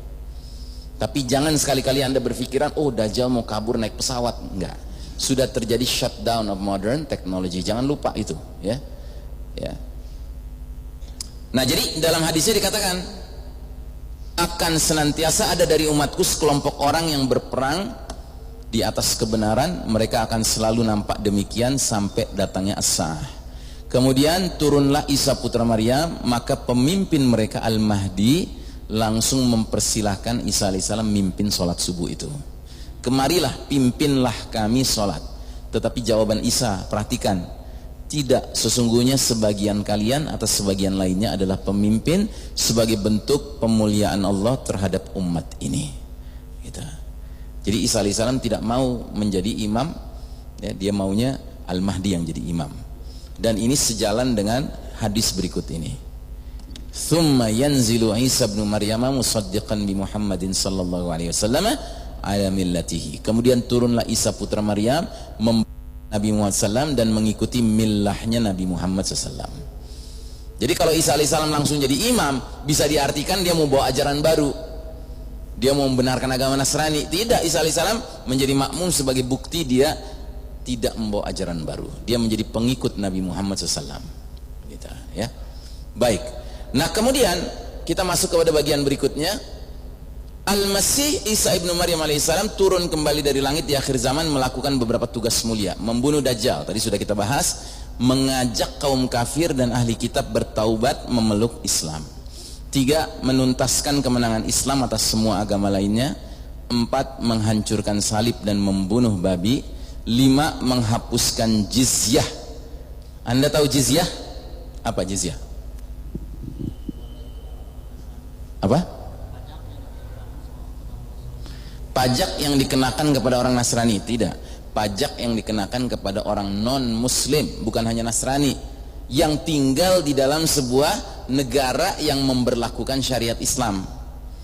Jadi kalau syariat Islam diberlakukan di suatu negara, orang non-muslim boleh tinggal di negara itu dengan syarat setahun sekali harus bayar jizyah, pajak non-muslim. Kalau mereka disiplin membayar pajak itu, mereka mendapat julukan kafir zimmi. Apa artinya kafir zimmi? Orang kafir yang dinaungi, dilindungi oleh pemerintah Islam. Jadi kalau disiplin mereka bayar jizyah itu setiap tahun sekali, pemerintah Islam wajib menjamin nyawa mereka aman, harta mereka aman, kebebasan beribadah mereka aman. Tapi mereka tidak boleh beribadah di sembarang tempat, harus beribadah di tempat ibadah mereka atau di rumah mereka. Dan mereka tidak boleh berdakwah. Kenapa? Karena agama mereka agama yang nggak sejalan dengan agama negara. Negara agamanya beriman pada Allah dan Rasulnya, sedangkan dia mau subversif. Gitu. Jadi kalau dalam Islam orang subversif boleh hidup dinaungi Pak, tapi syaratnya bayar jizyah. Gitu. Kalau dalam semua sistem lain Pak, kalau orang sudah ketahuan subversif, wah udah dipenjara, disiksa, kalau perlu dibunuh. Islam itu satu-satunya agama yang memberi solusi. Orang boleh tetap kafir, tinggal di negara Islam, tapi syaratnya bayar jizyah. Dan bayar jizyah itu bukan bayar terus negara nggak punya kewajiban apa, punya kewajiban melindungi mereka, nyawanya, hartanya. Jadi kalau ada musuh nyerang negara Islam, orang-orang non muslim yang bayar jizyah disiplin ini duduk manis di rumah, tentara Islam yang melawan musuh-musuh itu. Paham? Makanya dalam surat At-Taubah ada ayat yang mengatakan hatta yu'til jizyata an yadin wa hum saghirun, sampai mereka bayar jizyah dengan disiplin dan mereka tunduk gitu. Jadi Anda heran nggak kenapa di negeri kita yang penduduk muslimnya mayoritas ada orang-orang non muslim yang songong, berani menghina Quran, berani menghina Allah, berani menghina Nabi. Kenapa? Nggak pernah disuruh bayar jizyah. Gitu. Boro-boro suruh bayar jizyah, ya kan? Jelas ya? Jadi kita ini bukan agama intoleransi, kita ini agama toleran betul. Kalau nggak bisa dikatakan kelebihan tolerannya, gitu. Ya. Nah, Isa alaihissalam turun, jizyah dihapus, nggak ada lagi jizyah. Kenapa? Karena Isa alaihissalam turun tanda dunia udah mau berakhir. Gitu. Makanya tadi saya udah jelaskan belum? Kalau nanti Isa alaihissalam menghadapi orang kafir, orang Yahudi, Nasrani, dia cuma ngasih dua pilihan. Pilihan pertama, aslim taslam, masuk Islam engkau akan selamat dunia akhirat. Yang kedua, kalau nggak mau diapakan? Dibunuh, diperangi, dibunuh. Ya. Makanya nanti akan ada orang-orang kafir tertentu, orang Yahudi, Nasrani tertentu, yang masuk Islam nggak mau, mati juga nggak mau. Akhirnya apa? Masuk Islam kepaksa. Sampai kapan? Sampai dia akhirnya benar-benar jadi muslim mukmin, taubat gitu kan, beneran taubat, atau sampai Isa alaihissalam wafat. Begitu Isa alaihissalam wafat, apa yang terjadi? Murtad lagi mereka, karena merasa ancamannya sudah hilang. Ngerti ya? Ya, baik. Nah, jadi saudara rahimakumullah, yang terakhir Isa alaihissalam akan menanggulangi Ya'juj wa Ma'juj ya. Mari kita lihat dalil-dalilnya. Yang pertama, bersabda Nabi, demi zat yang jiwaku ada dalam genggamannya, diprediksikan segera akan turun di tengah-tengah kalian Isa ibnu Maryam sebagai hakim yang adil. Dia akan hancurkan salib, dia akan bunuh babi, dia akan hapuskan jizyah, dan harta benda akan banyak tersebar. Sampai apa? Sampai tidak ada seorang pun yang mau menerima sedekah, karena semua orang sudah merasa sejahtera, ya. Sehingga pada masa itu nanti satu kali sujud, sajdah wahidah, khairun minad dunya wa ma fiha, lebih bagus, lebih bernilai, lebih bermakna daripada dunia dengan segenap isinya. Jadi di zaman Isa alaihissalam berjaya nanti ya, manusia itu sangat gemar beribadah, begitu. Dan gak ada orang yang mau nerima sedekah. Semua orang sudah merasa puas. Ya. Sampai-sampai orang menganggap sujud sekali aja tuh nilainya tinggi sekali. Ya, nggak kayak ke zaman sekarang Pak. Ya, kalau zaman sekarang orang sujud aja mikirin duit. Itu. Kalau zaman itu nanti orang nggak ada yang mikirin duit, nerima duit aja nggak mau, nerima sedekah aja nggak mau. Malah orang sibuk beribadah. Ya. Kemudian dalil yang berikutnya yang bisa kita jadikan acuan juga, kata Nabi, tidak ada Nabi antara aku dengan dia, maksudnya Isa alaihissalam. Sungguh kelak dia akan turun, jika kalian melihat Isa alaihissalam, kenalilah dia. Dia seorang laki-laki yang sedang, tinggi tidak, pendek pun tidak, berkulit merah keputih-putihan, mengenakan kain berwarna kekuningan, seakan rambut kepala menetes, padahal tidak basah. Isa alaihissalam akan memerangi manusia hingga mereka memeluk Islam. Dia akan pecahkan salib, dia akan bunuh babi, dia akan hapuskan jizyah, pajak non muslim, dan pada masa kepemimpinan Isa alaihissalam Allah akan binasakan semua agama kecuali Islam. Jadi semua orang menjadi muslim pada masa itu. Ya.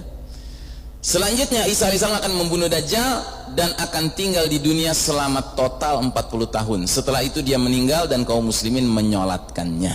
Nah, jadi saudaraku rahimakumullah, pertanyaan, kenapa Isa alaihissalam harus menghancurkan salib? Karena salib telah menjadi fitnah di tengah-tengah pengikutnya. Pengikutnya mempercayai kalau Isa alaihissalam mati di tiang salib, padahal dia tidak pernah mati di tiang salib. Dan gara-gara salib itulah mereka mengembangkan ajaran Trinitas, sebuah ajaran absurd yang nggak bisa dirumuskan, nggak bisa dijelaskan. Ya, 3 in 1, 1 in 3. Jadi nanti orang-orang Nasrani menyaksikan Isa alaihissalam menghancurkan salib dengan tangannya sendiri. Kalau Nasraninya itu Nasrani yang hatinya masih nyala, segera mereka jadi sadar ini adalah sebuah kebatilan, ya, menghormati salib itu, maka mereka segera masuk Islam. Tapi Nasrani-Nasrani yang udah kelot gitu ya, ngelihat kejadian itu marah dan akan berpihaknya kemana? Ke Dajjal, begitu, melawan Isa alaihissalam. Terus kedua, kenapa harus membunuh babi? Karena babi telah menjadi fitnah juga bagi kaum Nasrani, yang entah bagaimana ceritanya Nabi Muhammad SAW, Nabi Musa alaihissalam, Nabi Isa alaihissalam mengharamkan babi, tetapi orang-orang Nasrani kok menghalalkannya. Ngerti? Ya. Maka sampai perlu disebut khusus oleh Nabi Muhammad SAW, salah satu yang akan dikerjakan Isa alaihissalam adalah membunuh babi. Ya. Dan hari ini pigs rule the world. Babi menguasai dunia. Ya. Baca baik-baik itu. If you think pigs are just food, think again. Kalau Anda menyangka bahwa babi itu cuma urusan makanan, Anda harus mikir ulang. Perhatikanlah their skin, kulit mereka, bones, tulang mereka, meat, daging mereka, internal organs, organ-organ internal mereka, blood, darah, fat, lemak dan lain sebagainya dari babi itu make our world turn, membuat dunia kita berputar. Maksudnya apa? Bisnis babi ini bisnis besar, Pak. Bisnis besar. Coba lihat, dari babi muncullah aneka produk. Bola biliar ada yang dibuat dari bahan babi, korek api ada yang dibuat dari bahan babi, pasta gigi ada yang dibuat dari bahan babi, boneka ada yang terbuat dari bahan babi, sosis sudahlah ya pasti ada yang terbuat dari bahan babi, ya kan? Kreon yang dipakai amain anak-anak kita ada yang terbuat dari bahan babi, ya. Minuman bir ada yang terbuat dari bahan babi, mentega ada yang terbuat dari bahan babi, roti ada yang terbuat dari bahan babi, ya. Lipstick, kosmetik ya ada yang terbuat dari bahan babi, ya. Rokok filternya itu dari hemoglobin babi, ya. Mengerikan sekali. Bahkan ketimpring ya, kulitnya ada yang dari kulit babi yang dipakai buat marawis, ya. Ada yang dari kulit babi, ya. Kemudian kuas ada yang terbuat dari babi. Ibu-ibu masak cake buat suaminya, buat anaknya pakai kuas, nggak sadar gitu bulunya bulu babi. Jadi deh tuh. Kemudian apa lagi? Ya. Yang ini rokok ya, ini filternya ini yang coklat ini yang buat menyaring ya, menyaring nikotin ya. itu dari darah babi, hemoglobin babi gitu loh Pak. Ya, wahai para ahli hisab, tubu ilallahi taubatan nasuha. Ya kan? Anda bukan sekedar merusak diri dengan merokok, tetapi Anda setiap saat kalau pakai rokok yang ada ininya, filternya gitu ya, itu berarti Anda mencium ya sebagian dari zat babi. Dan ingat ya, babi bukan saja haram dimakan, tapi babi itu najis mughaladhah, najis ekstrim, najis berat, yang kalau kita kesenggol saja dengan zat babi, ada prosedur toharoh khusus. 7 kali dengan air, 1 kalinya dengan tanah ya. Nah termasuk apalagi ya, di sini ada gambar apa lagi nih?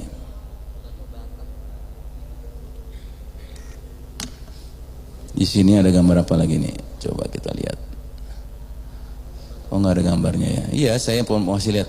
Jadi obat itu banyak, obat-obat kimiawi, suntikan itu banyak yang mengandung zat babi. Nggak kurang-kurang suntikan meningitis buat berangkat umroh haji ya kan? Itu mengandung enzim babi. Bayangkan, mau pergi ibadah, mau berdoa di tempat-tempat mustajab, tapi darah kita mengandung babi karena disuntikin ya zat yang mengandung enzim babi. Gimana coba ngebersihinnya? Minum gelas 7 air, 1-nya tanah gitu, gluk gitu. Terus goyang-goyangin badan gitu, nggak ngepek ya. Nah jadi banyak sekali bahan sekarang sudah terbuat dari babi ya. Senar-senar biola, senar gitar itu banyak yang terbuat dari babi ya. Bahkan ini tadi ada yang mengkhawatirkan nih ya, sarung tangan kulit ya kan, itu ada yang dari kulit babi. Jas kulit, tas topi kulit, sepatu kulit, hati-hati ya, jangan salah beli. Jaket kulit Anda beli karena mau pergi ke haji gitu kan, dingin di Madinah nanti gitu, nggak taunya salah beli jaket dari kulit babi. Oh, masuk ke Masjidil Nabawi kan, senggol sini senggol sana, aduh apa jadinya jamaah tuh ya kan? Ini era babi gitu loh. Dan ini nggak sampai ke situ saja, sampai ke anak kecil juga dikondisikan untuk senang dengan babi. Coba lihat sosok-sosok animasi yang imut-imut kan babi gitu, jadi anak kecil seneng. Terus kita nggak sadar, kita bilang dek, nah ya kan, tolong dibiasakan nabung di celengan. Kenapa mesti celengan gitu, piggy bank ya. Nah jadi saudaraku rahimakumullah, ini babi ya. Jadi pantas kalau Nabi Isa alaihissalam nanti salah satu tugasnya membunuh babi, karena udah parah gitu loh, udah kronis ini. Makanya kita harus benar-benar waspada, jangan sampai keluarga kita ya kena efek dari dunia yang sudah kebabian ini gitu.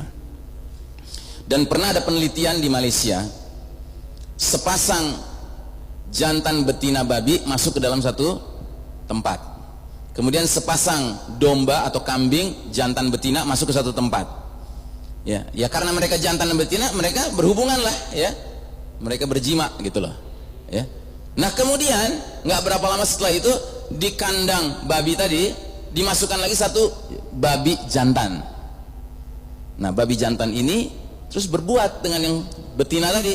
Nah jantan yang pertama nonton aja, sementara begitu kambing jantan dimasukkan ke dalam kandang kambing jantan betina tadi, si kambing jantan ini mau mendekati yang betina, langsung diseruduk sama jantan yang pertama. Artinya apa? Artinya orang kalau makan babi, jiwanya sifatnya mirip babi, nggak jadi punya gairah, nggak punya kecemburuan ketika pasangannya dicolek-colek sama laki-laki lain gitu. Itu yang disebut dengan penyakit dayus ya, dayus ya. Allah melaknat seorang laki-laki yang nggak punya kecemburuan ketika istrinya digodain laki-laki lain, ketika istrinya keluar rumah memperlihatkan aurat, ketika istrinya dia biarkan memajang wajahnya di sana sini gitu ya. Ini dayus, penyakit. Jangan-jangan udah kebabian gitu ya.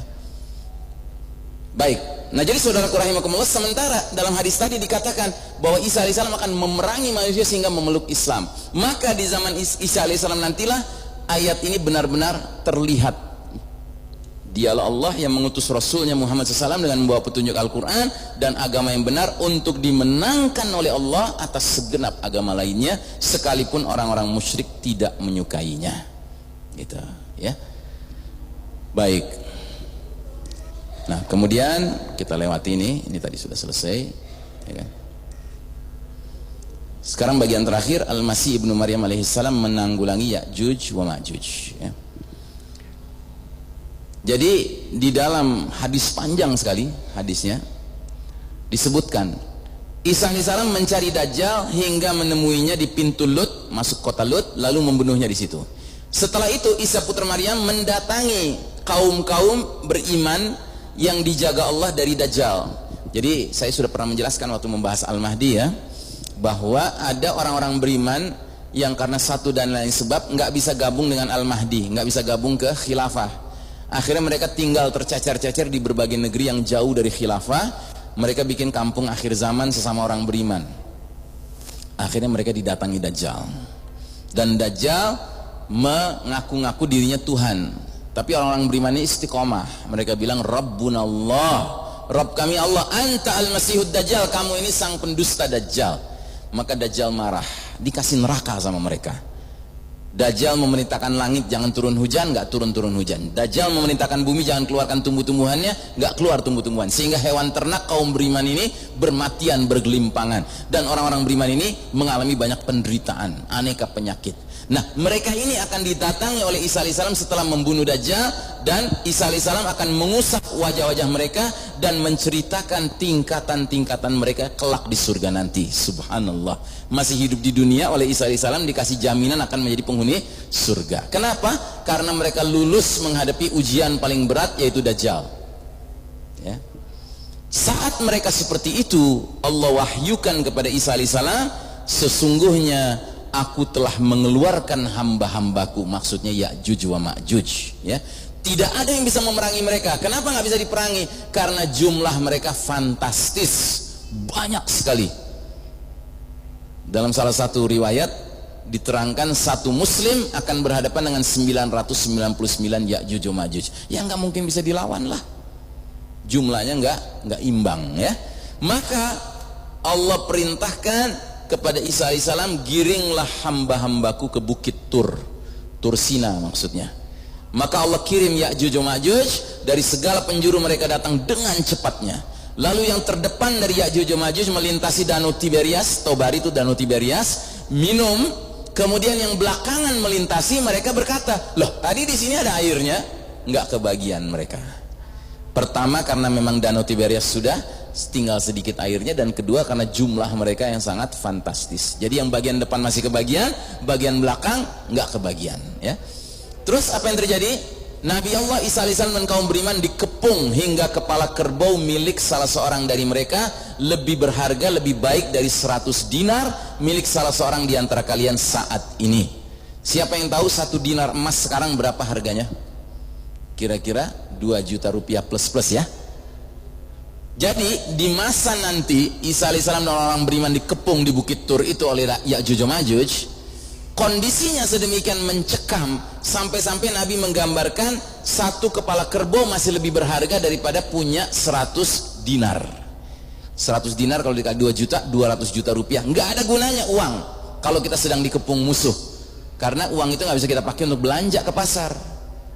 Tapi kalau ada kepala kerbau masih bisa digunakan untuk apa? Untuk dimasak, dimakan. Gitu. Logistik kan?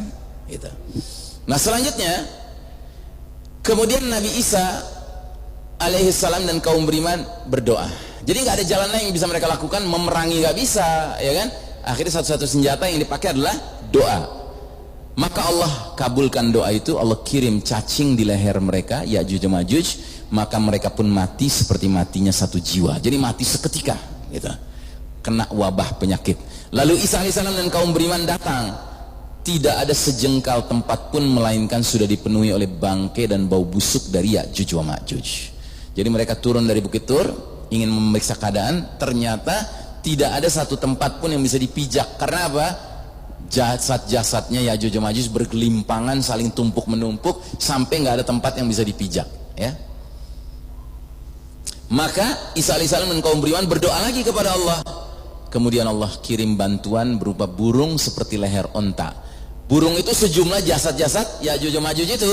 Burung-burung itu membawa mereka, jasad-jasad Ya'juj wa Ma'juj, dan melemparkan mereka seperti yang dikehendaki Allah, ya. Burung itu membawa mereka dan melempar mereka seperti yang dikehendaki Allah. Lalu Allah turunkan, Allah kirim hujan kepada mereka, membersihkan bumi dari segala virus-virus, ya, bangkai-bangkai Ya'juj wa Ma'juj tadi, ya. Maka tidak ada rumah dari bulu maupun rumah dari tanah yang menghalangi turunnya hujan. Hujan itu membasahi bumi sampai meninggalkan genangan di mana-mana. Allah berkahi kesuburannya sampai sekelompok manusia cukup dengan unta perahan, satu kabilah cukup dengan sapi perahan, beberapa kerabat cukup dengan kambing perahan. Saat mereka seperti itu, tiba-tiba Allah kirim angin sepoi-sepoi, mencabut nyawa setiap mukmin dan muslim di bawah ketiak mereka. Dan orang-orang yang tersisa tinggallah manusia-manusia yang paling buruk. Nah, mereka ini melakukan hubungan badan secara terang-terangan seperti keledai kawin. Maka atas mereka lah kiamat akan terjadi, ya. Jadi ini dunia sudah mau berakhir, benar begitu. Nah, tapi yang ingin saya gambarkan adalah setelah Ya'juj dan Ma'juj yang dibasmi oleh Allah Ta'ala, dunia mengalami kedamaian singkat sekali, tetapi kedamaian itu dirasakan betul, ya. Ada hadis yang lain lagi bisa memberikan gambaran juga kepada kita dari Abu Sa'id Al-Khudri, kata Nabi SAW, Ya'juj dan Ma'juj akan dibukakan jalan keluarnya. Lantas mereka keluar sebagaimana yang difirmankan Allah, hingga apabila dibukakan tembok Ya'juj dan Ma'juj, mereka turun dengan cepat dari seluruh tempat yang tinggi. Surat Al-Anbiya ayat 96. Kemudian Ya'juj menguasai bumi seluruhnya, dan sebagian kaum muslimin berpihak ke golongan mereka. Jadi sebagian kaum muslimin jadi pengkhianat, bergabung dengan Ya'juj dan Ma'juj, sehingga sisanya berada di kota-kota dan di benteng-benteng beserta hewan ternak mereka. Ketika mereka melintasi sungai Ya'juj dan Ma'juj, mereka minum dari air sungai itu sehingga mereka tidak menyisakan satupun di dalamnya. Lalu kelompok yang terakhir dari mereka melintas, maka salah seorang dari kelompok itu berkata, sungguh dahulu tempat ini mengalirkan banyak air, tapi mereka nggak kebagian karena mereka belakangan, ya. Kemudian muncullah seorang dari Ya'juj dan Ma'juj ke atas bumi sambil berteriak, mereka semua penghuni bumi, kami sudah atasi, ya, kami sudah selesai mengalahkan mereka, dan sehingga kami sekarang akan menantang penduduk langit. Jadi mereka menyebar kekacauan kemana-mana sampai mereka merasa sudah menguasai semua penghuni bumi. Terus mereka bilang, sekarang kita akan lawan penghuni langit, ya, penduduk langit. Apa yang dilakukan? Seorang dari mereka melemparkan tombaknya ke langit. Di hadis yang lain dikatakan rame-rame mereka mengarahkan panahnya ke langit, ya. Maka tombak itu kembali dengan berlumuran darah, ya, membuat mereka semakin yakin bahwa mereka telah mengalahkan penduduk langit, ya. Ini istidraj sebenarnya. Ini cara Allah membuat Ya'juj dan Ma'juj semakin sombong, takabur, begitu. Ketika mereka dalam keadaan seperti itu, Allah utus sekawanan binatang seperti ulat atau belatung pada belalang, lalu menyerang leher-leher mereka sehingga mereka mati bergelimpangan layaknya matinya belalang, dan mereka saling bertumpukan, ya. Pada pagi harinya kaum muslimin tidak mendengar suara mereka, maka mereka saling bertanya, siapa kiranya seorang laki-laki yang menggadaikan dirinya dan berani melihat apa yang mereka perbuat. Ya, karena dari tadi sebelumnya waktu mereka dikepung sama Ya'juj dan Ma'juj, mereka dengar suara gemuruh kan di luar sana, orang manusia begitu banyak, Pak. Tiba-tiba bangun pagi nggak ada suara sama sekali, gitu. Nah, akhirnya turunlah seorang laki-laki dari mereka yang menyiapkan dirinya untuk mereka bunuh, untuk dibunuh Ya'juj dan Ma'juj. Artinya orang yang berani mati, ya. Namun laki-laki itu mendapati mereka Ya'juj dan Ma'juj telah mati terbunuh. Maka dia pun berseru kepada kaum muslimin, bergembiralah kalian, musuh kalian telah binasa. Maka orang-orang pun keluar dan melepaskan ternak-ternak mereka. Tidaklah mereka memiliki binatang ternak kecuali hanya tersisa daging-dagingnya saja. Lantas ia bersyukur atasnya sebagaimana sebaik-baiknya syukur dari tumbuh-tumbuhan yang tidak pernah mendapatkan siraman air, ya.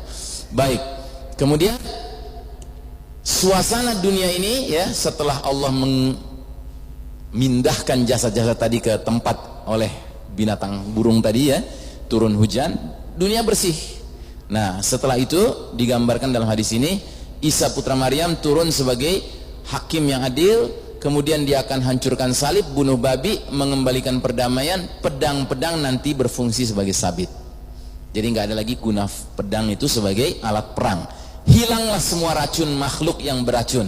Langit menurunkan rezekinya, bumi mengeluarkan berkahnya. Sampai-sampai seorang anak kecil bermain-main dengan ular besar, sedangkan ular itu tidak membahayakan dirinya, ya. Sampai-sampai serigala menggembalakan domba, sedangkan serigala itu tidak membahayakan domba tersebut. Sampai-sampai singa tadi serigala ya, sekarang singa menggembalakan sapi dan singa itu tidak membahayakan sapi itu. Jadi dunia benar-benar damai, tapi ini nggak berlangsung lama ya. Nah, bagian terakhir sekali, Al-Masih Isa ibnu Maryam tinggal di dunia selama 40 tahun, wafat dan disolatkan oleh kaum muslimin. Hadisnya sebagai berikut: pada masa kepemimpinan Isa alaihissalam, Allah binasakan semua agama selain Islam. Isa alaihissalam membunuh Dajjal. Isa alaihissalam tinggal di dunia selama 40 tahun. Setelah itu dia meninggal, kaum muslimin menyolatkannya. Nah, ada dua pendapat ulama tentang 40 tahun tinggal di dunia ini, Pak. Ada kelompok ulama yang mengatakan 40 tahun ini total masa hidupnya Isa alaihissalam. Zaman dulu ketika hidup di tengah-tengah Bani Israel, kemudian dia dituduh sebagai pengacau itu, terus sampai diangkat ke langit, plus nanti ketika dia turun, total itu 40 tahun. Sedangkan Isa alaihissalam diangkat ke langit usia berapa? Usia kahlan. Kahlan itu usia antara 30-35 tahun. 33 tahun lah kira-kira. Berarti kalau pendapat pertama ini, nanti setelah turun dia berapa lama lagi hidupnya? Kok 5 tahun? 7 tahun ya. 33 tahun dulu plus nanti 7 tahun. Itu pendapat pertama. Pendapat kedua, Isa alaihissalam itu turun nanti pada usia 33 tahun, terus menyisakan hidupnya 40 tahun. Jadi dia wafat usia 73 tahun ya. Ada dua pendapat ini. Kita nggak usah pedulikan dua pendapat itu, nggak usah ribut gitu loh ya, sampai akhirnya bikin kelompok ini kelompok itu gitu, nggak usah ya kan. Yang penting kalau Allah Ta'ala panjangkan umur kita di masa Isa alaihissalam, maka kita ya akan menyaksikan dunia ini dalam keadaan damai yang luar biasa. Kalau saya sendiri condong pada pendapat yang kedua, bahwa Isa alaihissalam itu hidup nanti ya selama 40 tahun, menyelesaikan ya 40 tahun sisanya gitu ya. Wallahu alam bisawab. Dengan demikian selesailah kajian kita tentang Isa alaihissalam. Saya cukupkan dengan wassallallahu ala nabiyyina Muhammadin wa ala alihi wa sahbihi wasallim tasliman walhamdulillahirabbil alamin. Wassalamualaikum warahmatullahi wabarakatuh.